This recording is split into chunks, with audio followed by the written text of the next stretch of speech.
saw the exact same. A lot of people saw it. There was a UN document. This is common knowledge, and it basically outlined the lockdowns, and they just gave it to each country and allowed each country to tweak it for their own people, to make it more palpable for their people, and to give the impression that it wasn't an international document disseminated to all countries to make it people think that every country made up their own rules. No, no, no, no, no.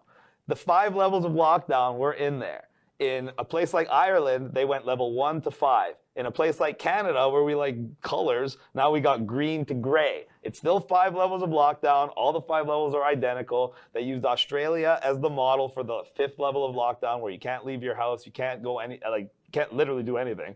And that's what they really want to do here. Well, I heard about the mandatory quarantine hotels, and I knew right away it's a complete violation of our rights. And the only reason they're doing it is because they want to convince you to accept the vaccine passport. I want to stress that. Everything that they're doing, closing your business, closing your gym, forcing you to wear a mask, all the stuff they're doing is to try to convince you that it's a good idea for you to go along with this idea of a vaccine passport so they can vaccinate you multiple times a year, every year, and then use that as an excuse to prevent you from travel, work, congregating, et cetera, et cetera, et cetera. And if you think it's a conspiracy theory, they already have it in place in Israel, and they've already made it quite clear that if you don't get vaccinated, you're going to be relegated to small shops and grocery stores, and you're basically shunned from the rest of society. And that's what they want. They want a complete medical tyranny on you. Once you give in to medical tyranny and you do not have bodily autonomy, and they can literally forcibly inject you with whatever they want as a pretense for you to live your life, are you free?